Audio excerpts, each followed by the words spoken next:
2014 est l'année de toutes les commémorations. Centenaire de la Grande Guerre, 70 ans du débarquement et de la libération, Dien Bien Phu, etc. Mais beaucoup plus lointain est le souvenir de la naissance, le 25 avril 1214 à Poissy, du petit-fils de Philippe Auguste, qui régnera sous le nom de Louis IX et qui est entré dans l'histoire sous celui de Saint-Louis.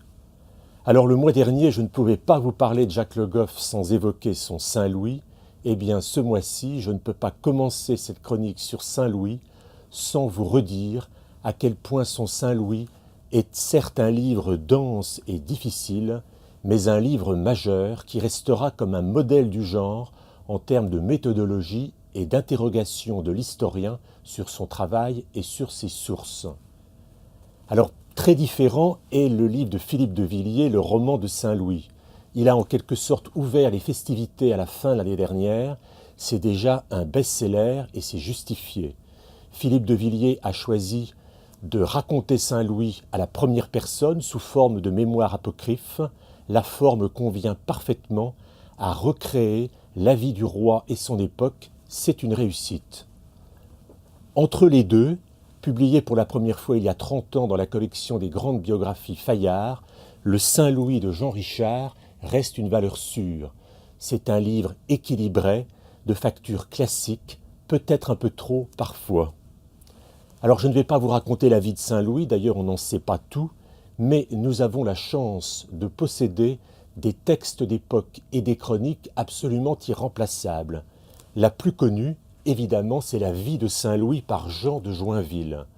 Joinville, quelques années après la mort du roi, a raconté tout ce qu'il avait vu de ce règne de près de 50 ans. Ça se lit parfaitement, c'est très agréable avec un certain humour, et Jean de Joinville, qui est mort à près de 100 ans, a la mémoire fidèle. Car Saint-Louis est un roi qui a beaucoup parlé, beaucoup prêché, hanté par l'idée d'être exemplaire. Alors le petit folio, les propos de Saint-Louis, est un livre tout à fait irremplaçable parce qu'on y a rassemblé tout ce que le roi a dit et qui a été entendu et rapporté par ceux qui ont écrit sur lui. Autre publication récente remarquable au PUF, les enquêtes de Saint-Louis. Cela nous raconte comment pendant plus de 20 ans, le roi qui voulait moderniser son État a fait recueillir les plaintes et les doléances de tous ces sujets. Alors bien sûr, pour nous tous, Saint-Louis, ce sont les images de nos livres d'histoire.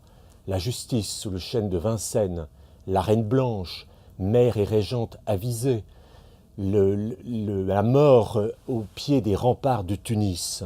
Mais Saint-Louis a été aussi un roi voyageur sur les pas duquel nous pouvons partir et visiter dans toute la France les lieux qui gardent la mémoire de son passage.